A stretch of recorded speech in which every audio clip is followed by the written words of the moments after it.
ஆதியாகம புஸ்தகம் 15ஆம் அதிகாரம் 13, 14 வாசிங்கள். ஆதியாகமம் 15, 13, 14.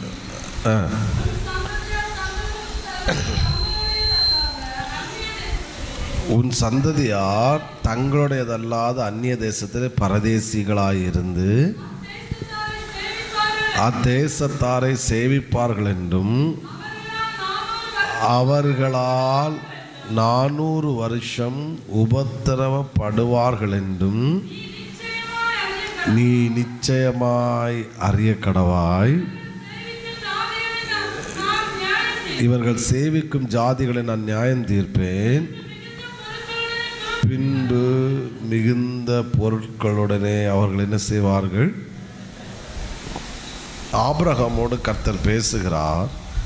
உன் சந்ததி, நீ அல்ல, உன் சந்ததி தங்களுடைய அல்லாத அந்நிய தேசத்திலே பரதேசிகளாயிருந்து அத்தேசத்தார் என்ன செய்தார்கள்? சேவிப்பார் என்றும் அவர்களால் எத்தனை வருஷம் உபத்திரவப்படுவார்கள்? 400 வருடம் உபத்திரவப்படுவார்கள். நீ நிச்சயமாக அறிய கடவாய். அதன் பிறகு அந்த 400 வருடம் முடிந்த பிறகு நான் அவர்களை என்ன செய்வேன்? நியாயம் தீர்ப்பேன்.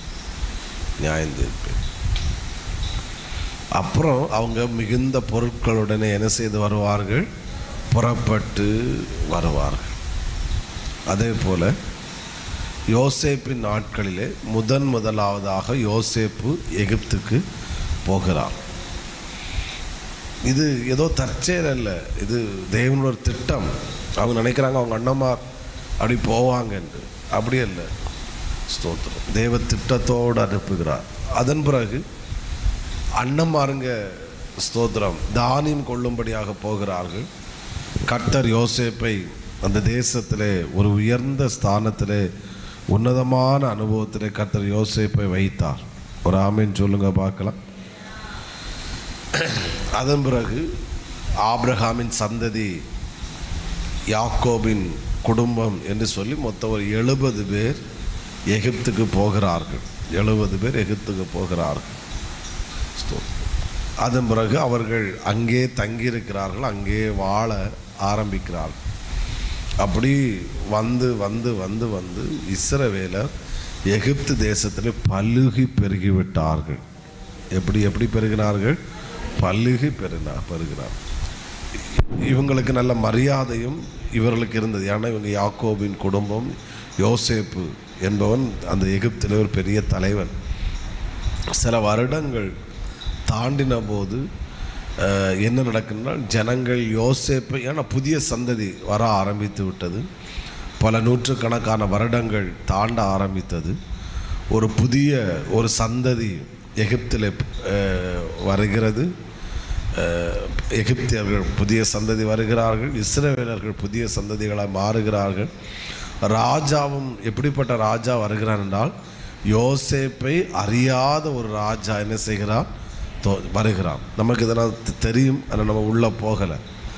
இப்படி சம்பவிக்கும் போது வருடங்கள் இருக்கிறது. ஆண்டவர் சொன்ன ஒரு வார்த்தை நாம் வாசித்தோம். அத்தேசத்தாரை சேவிப்பார்கள் என்றும் அவர்களால் அவர்கள் உபத்திரவப்படுவார்கள். ஆமீன் சொல்லுங்க பார்க்கலாம். 13வது வசனம். 400 வருஷம் என்ன செய்வார்கள்? உபத்திரவப்படுவார்கள். மோசே இடத்துல ஆண்டவர் சொல்லுவார், அவர்கள் படுகிற உபத்திரவத்தை நான் கண்டேன். புரிகிறவங்க ஒரு அலையிலேயே சொல்லுங்க பார்க்கலாம். ஸ்தோத்திரம் ஸ்தோத்திரம். 7ஆம் வசனம். அப்பொழுது கர்த்தர் 3:7 யாத்திரா 3:7 அப்பொழுது கர்த்தர் எகிப்தில் இருக்கிற என் ஜனத்தின் உபத்திரவத்தை நான் பார்த்தேன். அப்போ அவர்கள் அப்பமே ஆண்டவர் சொல்லிட்டாரு. சுமார் 400 வருடங்களுக்கு முன்பாகவே கர்த்தர் சொல்லிட்டார், அவர்கள் என்ன செய்வார்கள்? உபத்திரவப்படுவார்கள். இப்போது உபத்திரவம், கூக்குரல் எட்டி இருக்கிறது. எகிப்தியர்கள் இஸ்ரவேலரை சேவிக்கிறார்கள், உபத்திரப்படுத்துகிறார்கள். இஸ்ரவேலர்கள் எகிப்தியரை சேவிக்கிறவங்க கொடும் உபத்திரம். ஏன் அப்படின்னா இவர்கள் பலுகி பெருகிட்டார்கள். இவர்கள் இப்படியே விட்டால் என்ன செய்வாங்கன்னா, எகிப்து தேசம் எகிப்தியர்களுக்கு சொந்தமாக மாறாது, யாருக்கு சொந்தமாக மாறிடும்? இஸ்ரவேலர்களுக்கு சொந்தமாகி மாறிவிடும். அதனால தான் பார்வோன் ஒரு கட்டளை பிறப்பிக்கிறான். பிறக்கிற எல்லா ஆண் குழந்தைகளை என்ன செய்து விட வேண்டும்? கொண்டு விட வேண்டும். ஏன்னா பலுகி பெருகுகிறார். ஸ்தோத்திரம். இப்போது ஆண்டவர் ஓரே பருவத்தை நம்ம பார்த்தோம், பிரத்யட்சமாக இறங்கினார். எப்படி இறங்கினார் சொல்லுங்கள்? அவர் இறங்கினால் அந்த இடம் ஒரு சரித்திரமாய் மாறும் என்று நம்ம கவனித்தோம். சில இடங்களில் காற்றாய் அப்படியெல்லாம் நம்ம சொன்னோம். ஆனால் இந்த இடத்துல அப்படிலாம் அவர் பிரத்யட்சமாக இறங்கினா அடுத்து திரும்பவும் அக்கினி, அதெல்லாம் நம்ம கவனிப்போம் வரும் நாட்களில். அப்போது இப்படி அவர் இறங்குறதுக்கு காரணம் மோசேக்கு தெரியாது. ஏன் அவர் இப்படி வந்தார், இஸ்ரவேல் ஜனங்களுக்கும் தெரியாது. ஆனால் 400 வருடங்களுக்கு முன்பாக கர்த்தர் ஆபிரகாமுக்கு வாக்கு கொடுத்தார். இஸ்ரவேல் ஜனங்கள் எகிப்தில் இருக்க வேண்டிய வருடம் எத்தனை? மொத்தம் 400. அது முடிவுக்கு வரும்போது யார் நினைச்சாலும் இஸ்ரவேலர்களை அடிமையாக்கி வைக்க முடியாது. அந்த 400 வருடம் முடிவுக்கு வந்த பிறகு இஸ்ரவேலர் எகிப்தை விட்டு வெளியே என்ன செய்வார்கள்? வந்து விடுவார்கள். இது கர்த்தர் ஆபிரகாமுக்கு கொடுத்த வாக்கு தத்துவம், ஆண்டோட பிளான். இப்போது ஒரே பருவத்தில் கர்த்தர் இறங்கும்போது வருடம் எத்தனை முடிவுக்கு வந்து விட்டது? 400 வருடம். சில 430 சொல்கிறாங்க. ஓகே, ஏதோ ஒன்று. ஆனால் ஒன்று, ஆண்டவர் வாக்கு மாறாதவர். ஆமென். சோதரன். இப்போது அவர் பிரத்யட்சமாய் இறங்குவதற்கு மெயின் ரீசன் ஆபிரகாமிடத்திலே சொன்ன அந்த 400 வருடம் என்ன செய்து விட்டது? நிறைவேறிவிட்டது. அல்லது அந்த 400 வருடம் முடிவுக்கு வந்துவிட்டது. அப்போ இதுக்கு முன்னாடி 300 வருடம் வரும்போது இவர்கள் கூக்கர்லிட்டார்கள். அப்போ கர்த்தர் அமைதியாக இருந்தார். நம்ம போன சண்டே கவனித்தோம். அந்த பரீட்சை, அந்த டெஸ்ட்டு பீரியடில் கர்த்தர் கூட இருப்பார், கவனமாக இருப்பார். ஆனால் எப்படி இருப்பார்? அமைதியாக இருப்பார். அப்போ இவங்க உபத்திரப்படுறாங்க, இவங்க சத்தம் போடுறாங்க, கூக்கல் இடுகிறாங்க. ஆண்டவர் கர்த்தர் கேட்குறார். கேட்டு கேட்டு கேட்டு கேட்டு அமைதியாக இருக்கிறார். ஏன்னா வருஷம் எத்தனை ஆகணும்? 400 ஆகணும்.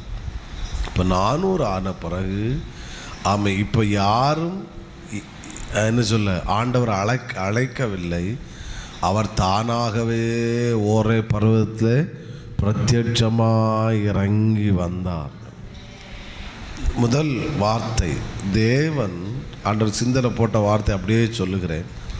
தேவன் அந்த இடத்துல பிரத்யட்சமாக இறங்குவதற்கு மெயின் ரீசன் இஸ்ரவேலர்களுக்கான நேரம் வந்துவிட்டது. எல்லாரும் சொல்லுங்க, அவர்களுக்கான நேரம் வந்துவிட்டது. அவர்களுக்கான நேரம் வந்தபடியினால் தேவன் ஒரே பர்வதத்தில் பிரத்யட்சமாய் இறங்கினார். சத்தமாக ஒரு அல்லேலூயா சொல்லுங்க. அதுக்கு முன்னாடி ஜெபம், நான் அடுத்து இறங்க காரணம் நம்ம அடுத்து சொல்லுவோம். அதுக்கு முன்னாடி ஜெபம் பண்ணினாங்களா? ஜெபம் பண்ணினாங்க. கூக்கர்லிட்டார்களா? கூக்கர்லிட்டார்கள். முறையிட்டார்கள். கர்த்தர் கேட்டார். ஆனால் பதிலளித்தாரா? இல்லை. என்ன செஞ்சார்? அமைதியாக இருந்தார். எதுவரைக்கும்? அவர்களுக்கான நேரம் வருகிற வரையிலும். அவர்களுக்கான நேரம் வந்தபோது தேவனால் அமைதியாக இருக்க முடியவில்லை. அந்த இடத்துல கர்த்தர் பிரத்யட்சமாய் இறங்கினார். இந்த முதல் செக்ஷனில் கர்த்தர் நம்மோடு பேசுகிற வார்த்தை நான் சொன்னேன்ல, போன அந்த 3 நாள் ப்ரேயர் நடக்கும்போது நான் ஒரு நாள் வெள்ளி நைட்டு ஒய்ஃப் அவங்க வீட்டுக்கு போன அப்புறம் காலையில் கொஞ்சம் நேரம் ஜெபிக்க ஆண்டவர் நேரம் தந்தார். கொஞ்சம் டைம் கிடச்சி அப்போது ப்ரேயர் பண்ணும்போது இந்த வார்த்தைகளை கொடுத்தேன். நான் கூட சொன்னேன், அன்றைக்கி ஜெபத்தில் ஞாபகம் இருக்கிற எனக்கு கொஞ்சம் ஒரு 2 மணி நேரம் அவருடைய பிரசன்னத்தில் இருக்கும்போது இந்த ஜபத்துக்கான நிறைய வார்த்தைகளை கர்த்தர் கொடுத்துட்டே இருந்தார் அப்படின்னு. அப்போது தான் இந்த வார்த்தைகளை கர்த்தர் கொடுத்தார். நான் இப்போ யோசிச்சுட்டே இருக்கும், திடீர்னு என் சிந்தையில் வந்த ஒரு வார்த்தை, ஆமேன், அவர்களுக்கான நேரம் வந்தபடியினால தான் கர்த்தர் அங்கே பிரத்யட்சமாக இறங்கினார். இந்த முதல் நாளிலே கர்த்தர் சபையோடு சொல்லுகிற தீர்க்க தரிசனமான வார்த்தை என்னவென்றா, ஏன் உங்களை இப்படி கண்டினியூஸாக ஜெபிக்க வைக்கிறேன்னா, ஏன் இந்த முதல் நாளே நீங்கள் இத்தனை பேர் வந்திருக்கிறீங்கன்னா, ஏன் சில சூழ்நிலைகளெல்லாம் அவாய்ட் பண்ணிட்டு நான் உங்களை இந்த இடத்துல கொண்டு வந்திருக்கிறேன்னா, ஏன் இப்படி பல நாட்களாக ஜெபிக்க வைக்கிறேன்னா, உங்களுக்கான நேரம் வந்திருக்கிறது. ஹல்லேலூயா, ஹல்லேலூயா. என்னதை சொல்லும்போது நீங்கள் கையை தட்டும்போதே ஒரு அபிஷேகம் உங்கள் மேலே. ஹல்லேலூயா. கையை தட்டும்போதே ஒரு அபிஷேகம், கையை தட்டும்போதே ஒரு அபிஷேகம், ஒரு கையை தட்டும்போதே ஒரு அபிஷேகம். இதை ஆன்லைனில் பார்க்கிறவர்களை பார்த்து நான் தீர்க்க தரிசனமாய் சொல்லுகிறேன், உனக்கான நேரம் வந்திருக்கிறது சகோதரா, உங்களுக்கான நேரம் வந்திருக்கிறது. உடபலபல. இதுக்கு முன்னாடி நீ ஜெபித்தாய், ஜெபத்தை கர்த்தர் கேட்டார், ஆனால் இப்பொழுது அவர் இறங்கி வந்திருக்கிறார். ஏன் தெரியுமா? உனக்கான நேரம் வந்திருக்கிறது. உடபலபல ஷகதரபல தீரபல தரமனா. இதை நாவில நான் உணர்கிறேன், ஆவியில உணர்கிறேன். சுடபல ஷகதர கடரகதரமனா ஊடரபலபதரபல ஷிகதரகடரகதனா. ஹல்லேலூயா, ஹல்லேலூயா, ஹல்லேலூயா, ஹல்லேலூயா. ஸ்தோத்திரம் பண்ணுங்க. ஹல்லேலூயா. தலைக்கு மேலே கையை வச்சு சொல்லுங்க, எனக்கான நேரம் வந்து விட்டது. Very good. எனக்கான நேரம், ஆமே, எனக்கான நேரம் வந்து விட்டது. இன்னைக்கு முதல் நாளே உங்களை வர வச்சு இந்த சத்தத்தை உங்க காதுல கேட்க வைக்கிறார்னா, ஹல்லேலூயா, ஹல்லேலூயா, ஹல்லேலூயா. அதை சொல்லும் போதே ஒரு அபிஷேகம் சிலரை நிரப்புவதை ஆவியில உணர்கிறேன். ஹல்லேலூயா, ஹல்லேலூயா, ஹல்லேலூயா, ஹல்லேலூயா, ஹல்லேலூயா. சிஸ்டர், உனக்கான நேரம் வந்து விட்டது. ஒரு அபிஷேகம் உங்க மேலே இறங்குது. இந்த முதல் நாளிலே உன்னால் கட்டுப்படுத்த முடியாத ஒரு அபிஷேகம் மேலே இறங்குது. பெற்றுக்கொள். ராபாலா ஷகதரகதரபலா உடரபலபரபல ஷகதரகடரக ரே பகதரலர. நான் திரும்ப சொல்லுகிறேன், உங்க மேலே ஒரு அபிஷேகம் இறங்கி வருகிறது. இந்த முதல் நாள் உன் மேலே ஒரு வல்லமை இறங்குது. கர்த்தர் உன் மேலே பிரத்யட்சமாக இறங்கி வருகிறார். நீ விசுவாசிக்க முடியல, இன்றைக்கே நீ தரிசனத்தை பார்ப்பார். இன்றைக்கே உன் காதில் தேவ சத்தத்தை கேட்க முடியும். ரேபா காதா ராகா தாரா. பெற்றுக்கொள். ஒரு பிரத்யட்சமான ஒரு வல்லமை நீ பார்க்கத்தக்க அளவில், நீ நீ உணரத்தக்க அளவில் அல்ல சிஸ்டர், நீ அனுபவிக்கத்தக்க அளவில் அல்ல, நீ பார்க்கத்தக்க அளவில், நீ கேட்கத்தக்க அளவில் ஒரு மகிமை ஆலயத்தை நிரப்புகிறதை என் ஆவில உணர முடியுது. ஓ உடபலபலபல ஷகதரகடரக திரபலகத உடரபலபலபலக ஷிகதரகடரக திரபலதரமன உடரபலபரபல ஷிகதரகடரக உடபலபரபல ஷிகதரகடரக திரபலபல உடரபலபதரகட ரிகதரகடரக திரி. ஹல்லேலூயா, ஹல்லேலூயா, ஹல்லேலூயா, ஹல்லேலூயா, ஹல்லேலூயா, ஹல்லேலூயா. என் ஆவில நான் உணர்கிறேன், இங்கே இருக்கிற சிலரை கர்த்தர் பிரத்யட்சமாய் தொடுவதை என் ஆவில உணர முடியுது. கர்த்தர் சிலரை பிரத்யட்சமாய் தொடுவதை ஆவில உணர முடியுது. பெற்றுக்கொள். கை தட்டும் போதே சொல்லுங்க, எனக்கான நேரம் வந்து விட்டது. இன்றைக்கு முழுவதும் உங்கள் நாவில் நீ வர வேண்டிய ஒரே வார்த்தை என்ன தெரியுமா? எனக்கான நேரம் வந்து விட்டது. ஹல்லேலூயா, ஹல்லேலூயா, Hallelujah, hallelujah, hallelujah. Oh Jesus. Udabalaba shamtana ragadana. Udarala ragadana lagadana gadara. Udarabalagdana. ஸ்தோத்திரம் ஸ்தோத்திரம் ஸ்தோத்திரம். இந்த பலிபீடத்தின் தேவ மனுஷனார். ஆமேன். இங்கே உள்ளே இருக்கிறவர்களையும் வெளியேறது இணைந்திருக்கிறவர்களை பார்த்து ஒரு தேவ மனுஷனாய் உங்களை பார்த்து நான் சொல்லுகிறேன். ஆமே, தேவ பிரசன்னத்தில் நிறைந்து சொல்லுகிறேன். உங்களுக்கான நேரம் வந்திருக்கிறது. உங்களுக்கான நேரம் வந்திருக்கிறது. உங்களுக்கான நேரம் வந்திருக்கிறது. ஆமேன், ஆமேன், ஆமேன், ஆமேன், ஆமேன், ஆமேன், ஆமேன். நல்ல கையை தட்டி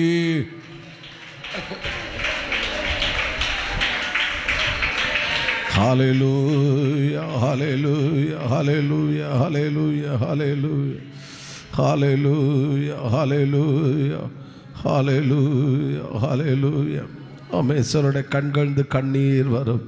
சிலருடைய கண்கள்ந்து கண்ணீர் வரும். ஹல்லேலூயா, ஹல்லேலூயா, ஹல்லேலூயா.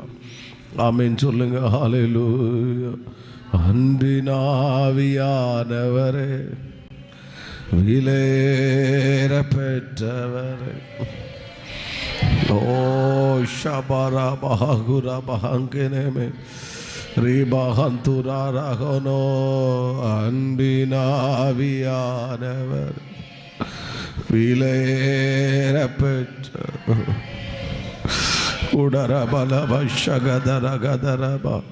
ஹல்லேலூயா, ஹல்லேலூயா. எத்தனை பேர் ஆமேன் சொல்லுகிறீர்கள்? பக்கத்தில் கையை கொடுத்து சொல்லுங்க பார்க்கலாம். உங்களுக்கான நேரம் வந்து விட்டது. உங்களுக்கான நேரம் வந்திருக்கிறது. ஹல்லேலூயா. எத்தனை பேர் ஆமேன் சொல்லுகிறீங்க? நான் உங்களை பார்த்து ஆசீர்வதிக்கிறேன். உங்களுக்கான நேரம் வந்து விட்டது. ஆமேன். அப்போது இதுவரைக்கும் ஜபத்தை இந்த நேரம் வந்ததுனால இருக்கிற சில அனுபவங்கள். நீங்கள் பாயிண்ட்டுக்கு இம்பார்ட்டன்ஸ் கொடுக்க வேண்டாம். ஆமாம், வேர்டு என்ன வேர்டு வருதோ அதை நம்ம வச்சு அதை நம்மளோட அனுபவமாக மாறட்டும். ஒரு ஆமேன்னு சொல்லுங்க பார்க்கலாம். இதுவரைக்கும் கர்த்தர் ஜபத்தை கேட்டால் அவங்க ஸ்தோத்திரம் ஒரு நாள் 2 நாள் இல்லை, பல நாட்கள், பல வருடங்கள். ஆமேன், பல வருடங்கள் அவங்க என்ன சொல்ல சத்தம் போட்டார்கள், அது கதறினார்கள். நம்ம ஸ்பிரிச்சுவல் லாங்குவேஜில் சொல்ல போனால் அவர்கள் ஜெபித்தார்கள். அவர்கள் என்ன செய்தார்கள்? ஜெபித்தார்கள். ஆனால் இப்பொழுது ஆமேன் ஸ்தோத்திரம், ஆமேன், அவர்களுக்கு நேரம் வந்தபோது முதல்ல அவர்களுடைய ஜெபத்தை கேட்டார். நேரம் வந்தபோது தேவன் ஜெபத்தை கேட்க மட்டும் செய்யலை, அந்த ஜெபத்திற்கு கர்த்தர் பதிலளித்தார். ஐயோ ஐயோ ஐயோ ஐயோ ஐயோ. ஹல்லேலூயா. எத்தனை பேர் ஆமேன் சொல்லுகிறீங்க? பல வருட ஜபத்துக்கு அப்போ அந்த ஜபம் வீணா போச்சா? இல்லை இல்லை இல்லை, ஜபம் வீணா போகலை. அந்த ஜபம் அவருடைய சந்நிதியில் எட்டி கொண்டே இருந்தது. அவர் அமைதியாக இருந்தார். அவர் அமைதியாக இருந்தார். ஏன் அமைதியாக இருந்தார்? அவருடைய வேலை இன்னும் வரவில்லை. அப்படிதானே? அவருடைய வேலை இன்னும் வரல. அவங்க அவருக்கு நேரம் இன்னும் வரல. அவங்களுக்கான நேரம், அவங்களுக்கான நேரம். ஸ்தோத்திரம் ஸ்தோத்திரம். 350 ஆச்சு. இன்னும் கொஞ்சம் வருஷம் கூட. அந்த 400 வருடம் ஆன பிறகு ஜெபத்தை கேட்டவர் ஜெபத்திற்கு பதிலளிக்க ஆரம்பித்தார். எத்தனை பேர் ஆமேன் சொல்லுகிறீர்கள்? என்னுடைய ஜெபங்கள் பல வருடங்களாய் முந்தின நாட்கள், முந்தின ஜெபங்களில் ஜெபித்த ஜெபங்கள் ஒன்று வீண் போகலை. அந்த ஜெபங்களெல்லாம் அவருடைய சந்நிதியில் எட்டினது. அந்த ஜெபங்களெல்லாம் அவர் கேட்டார். இப்போ என்ன நடந்ததென்றால் ஜெபத்தை கேட்க மட்டும் செய்யவில்லை, அந்த ஜெபத்திற்கு கர்த்தர் பதிலளித்தார். ஹல்லேலூயா, ஹல்லேலூயா. நான் இந்த வார்த்தைகளை சொல்லும்போது ஏதோ இஸ்ரவேல் ஜனங்கள் உங்கள் மைண்ட் செட்டில் வரவே கூடாது. அவங்க பீரியட் முடிஞ்சிட்டு. ஸோ அவங்கள வச்சு நமக்கான வார்த்தையை தான் கர்த்தர் இந்த பகல் வேளையில் பேசிக்கொண்டே இருக்கிறார். ஹல்லேலூயா, ஹல்லேலூயா. உங்களை பார்த்து நான் இயேசுவின் நாமத்தில் சொல்லுகிறேன், உங்கள் ஜெபத்தை கர்த்தர் கேட்டது உண்மை என்றால் உங்கள் ஜெபம் அவருடைய சந்நிதியில் எட்டினது உண்மை என்றால் நம்முடைய ஜெபத்திற்கான பதில் வரப்போகிறது உண்மை. ஹல்லேலூயா, ஹல்லேலூயா, ஹல்லேலூயா, ஹல்லேலூயா, ஹல்லேலூயா. நம்ம நினைக்கிற ஒருவேளை என் ஜெபத்தை கர்த்தர் கேட்காமல் விட்டு விட்டாரோ? இல்லை, என் ஜெபத்தை கர்த்தர் கேட்காமல் விடவே இல்லை. என் ஜெபத்திற்கு அவர் பதில் அளிக்கிறார். ஹல்லேலூயா, ஹல்லேலூயா, ஹல்லேலூயா, ஹல்லேலூயா. மரியாள் சொன்னாங்க, திராட்சரசம் தீர்ந்து விட்டது. நேரம் அவங்களுக்கான நேரம் என்ன செய்யலை, வரல. வந்தபோது அவர்களுடைய விண்ணப்பத்திற்கான பதில் வந்தது. குறைப்பட்ட திராட்சரசத்தை கர்த்தர் நிறைவாக்கினார். கல்யாண வீட திராட்சரசத்தினால் கர்த்தர் குதூகலப்படுத்தினார். ஹல்லேலூயா, ஹல்லேலூயா, ஹல்லேலூயா. உங்களை பார்த்து நான் சொல்கிறேன், நம்முடைய ஜெபம் வீணாய் போகவே இல்லை. ஜெபங்கள் வீணாய் போகவே இல்லை. ஜெபங்கள் வீணாய் போகவே இல்லை. ஜெபங்கள் வீணாய் போகவே இல்லை. கர்த்தர் ஜெபங்களுக்கு பதிலளிக்கிறார். ஹல்லேலூயா, ஹல்லேலூயா, ஹல்லேலூயா. உங்கள் தலைக்கு மேலே கையை வச்சு சொல்லுங்க, என் ஜெபத்திற்கான பதில். ஐயோ, காது கேட்கல. சொல்லுங்க, என் ஜெபத்திற்கான பதில் வரவேண்டிய நேரம் வந்துவிட்டது. வந்துவிட்டது, வந்துவிட்டது. ஹல்லேலூயா, ஹல்லேலூயா, ஹல்லேலூயா. நீங்கள் இப்போ இந்த ஜெப நாட்களில் கேட்டுக்கொண்டிருப்பது பாஸ்டருடைய சத்தம் அல்ல. இந்த ஜெப நாட்களில் நீங்கள் கேட்டுக்கொண்டிருப்பது தேவனுடைய சத்தம், தேவனுடைய திட்டம், தேவ நோக்கம்தான் இந்த இடத்துல வெளிப்பட்டு கொண்டே இருக்கிறது. இந்த இடத்துல வெளிப்பட்டு கொண்டே இருக்கிறது. ஹல்லேலூயா, ஹல்லேலூயா, ஹல்லேலூயா, ஹல்லேலூயா, ஹல்லேலூயா, ஹல்லேலூயா. ஆமென். ஸ்தோத்திரம், ஸ்தோத்திரம். ஆமென். இவர்களை மைண்டில் வச்சு மட்டும் கர்த்தர் பதிலளிக்கலை. ஆபிரகாமை மைண்டில் வச்சு தான் கர்த்தர் இந்த இஸ்ரவேல் ஜனங்களுக்கு பதில் அளித்தார். புரிகிறவங்க ஒரு அலையிலேயே சொல்லுங்க பார்க்கலாம். நம்முடைய முற்பிதாக்களை இந்த தேசத்தில் விதைத்த விதை என்பது சாதாரணமானதல்ல. இன்றைக்கு நம்ம செழிப்பாய் ஐஸ்வர்யமாக இருக்கிறோம். தரித்திரத்தில் சுவிசேஷம் விதைக்கப்பட்டது. இரத்த சாட்சிகளாய் மரித்தார்கள். ஹல்லேலூயா. கால்நடையாக இருந்தாங்க. எவ்வளோ இது ஸ்தோத்திரம். இப்போ நம்ம எந்த பீரியடில் இருக்கிறோன்னா அடுத்த பாயிண்ட்டையும் கூட சொல்லிடுறேன். ஸ்தோத்திரம். அவர்களுடைய ஜெபத்துக்கான பதில் மட்டும் அவருடைய வேலை வந்தபோது வரவில்லை. அவர் தேவன் கொடுத்த வாக்கு தத்தமும் அங்கே நிறைவேற ஆரம்பித்தது. அப்படி தானே ஆண்டவர் ஆபிரகாம்கிட்ட சொன்னார், நான் 400 வருடம் தாண்டும் போது அவர்களை நான் புறப்பட பண்ணுவேன். அவர்கள் அவங்க உபத்திரவத்திலிருந்து வெளியே கொண்டு வருவார்கள், அவர்களை கொள்ளையிடுவார்கள். ஆபிரகாம்கிட்ட வாக்கு தத்தம் கொடுத்தார். அந்த வாக்கு தத்தத்தை நிறைவேறுதல் தான் அவர்களுடைய நேரம் வந்தபோது வெளிப்பட ஆரம்பித்தது. இனி இனி இனி நீங்கள் இருக்க மாட்டீங்க. உங்களுக்கு நேரம் வந்துட்டு. அதனால் இனி என்ன செய்வீங்க? நீங்கள் படுகிற அந்த உபத்திரம், அந்த பதில், அதற்கான பதிலாய் கர்த்தர் வந்திருக்கிறார். இனி நீங்கள் வெளியே வந்துடுவீங்க. ஏன்னா சோத்திரம், ஆபிரகாம்கிட்ட கர்த்தர் வாக்கு தத்தம் கொடுத்தாரு. 400 வருடம் தாண்டின போது அவர்கள் வெளியே வருவார்கள். இப்போ 400 வருஷம் தாண்டின போது ஆபிரகாமுக்கு கொடுத்த வாக்கு தத்தத்தை கர்த்தர் இஸ்ரவேலுடைய வாழ்க்கையில கர்த்தர் நிறைவேற்றினார். ஸ்தோத்திரம் பண்ணுங்க, ஸ்தோத்திரம். ஹல்லேலூயா, ஹல்லேலூயா. ஏன்னா நம்ம வாழுகிற காலம் என்பது வாக்கு தத்தத்தை கேட்கிற காலம் அல்ல, வாக்கு தத்தம் நிறைவேறுகிற காலத்தில் கர்த்தர் நம்மளை உட்கார வச்சிருக்கிறார். ஹல்லேலூயா. அப்படின்னா நமக்கு கொடுத்த வாக்கு தத்தம் மட்டும் அல்ல நிறைவேறுவது, நம்முடைய முற்பிதாக்களுக்கு கொடுத்த வாக்கு தத்தத்தையும் கர்த்தர் நம்முடைய தலைமுறையிலே அவர் நிறைவேற்றுகிறவராய். ஸ்தோத்திரம், ஸ்தோத்திரம். உடபல பல பல பல சிகதரகடமன துடபலகத ரகசியாந்தனா. ஹல்லேலூயா. நம்முடைய கண்கள் பார்க்கும்போது இது எப்படி பார்க்குன்னா, அமையும் தேவனுடைய கிரியையை பார்க்கிறத காட்டிலும் அவருடைய வாக்கு தத்தத்தை நிறைவேறுதலாய் பார்த்தார். ஆமென், ஸ்தோத்திரம். பேதுரு அன்றைக்கு மேல் வீட்டர்லே வந்த ஜனங்களை பார்க்க அவர் அதை தான் சொன்னார். நீங்கள் இது ஏதோ தற்செயலாக நடந்ததாக நீங்கள் நினைக்காதுங்க.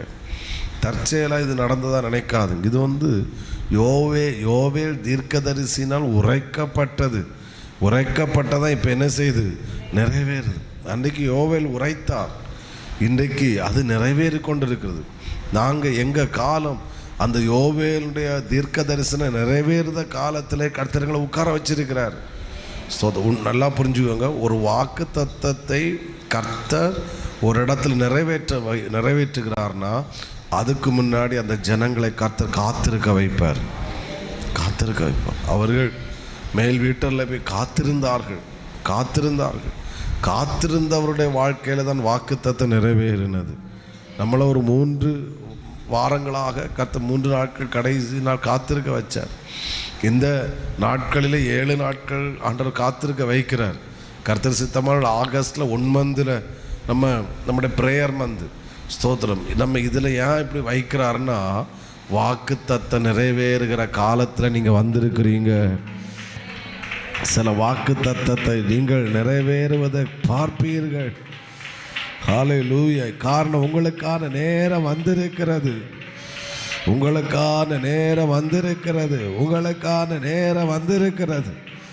உடபல பல ஷகதர ஹட பல. ஸ்தோத்திரம் பண்ணுங்க. ஹல்லேலூயா, ஹல்லேலூயா, ஹல்லேலூயா, ஹல்லேலூயா, ஹல்லேலூயா, ஹல்லேலூயா. உங்கள் காதுகள் இப்படி, உங்கள் நாவுகள் இப்படி சொல்லும். இது ஆச்சரியப்படுறதுக்கு ஒன்றும் கிடையாது.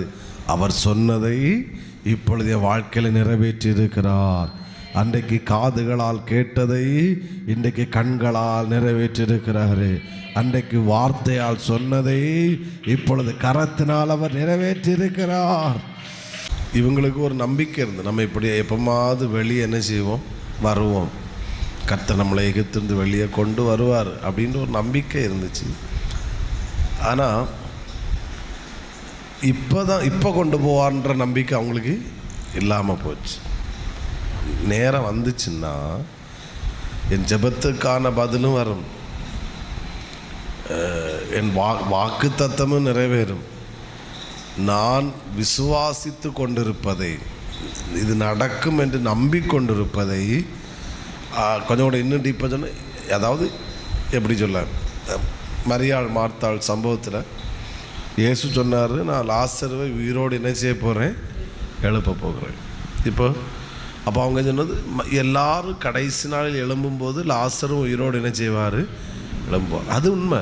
இப்போ அதே நம்பிக்கை நம்ம எல்லோரும், சில கர்த்தர் என்னை உயர்த்துவார், என்னை ஆசீர்வதிப்பார், என்னை மேன்மைப்படுத்துவார், பெருகப்படும் சபையில் ஆத்துமாக்களை தருவார், என்னை பயன்படுத்துவார். இதெல்லாம், இந்த நம்பிக்கை நமக்கு எல்லாருக்கும் நல்லா இருக்குது.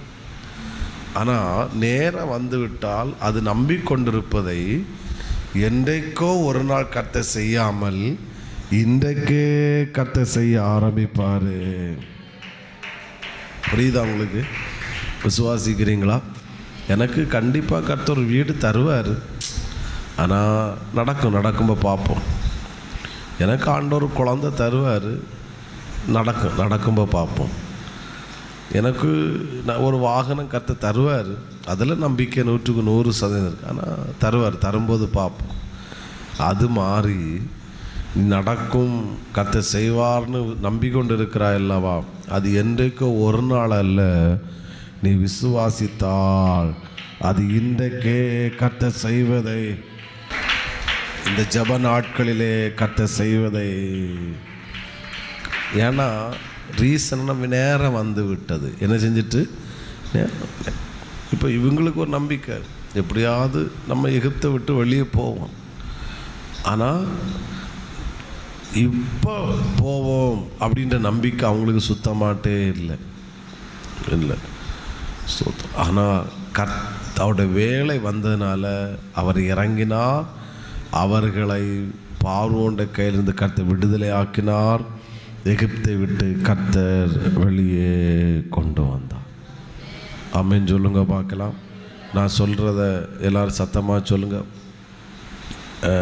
நடக்கும் என்று நம்பிக்கொண்டிருக்கிறதை விசுவாசிப்பதை இந்த ஜெப நாட்களிலேயே கர்த்தர் நடப்பித்து தருவார்.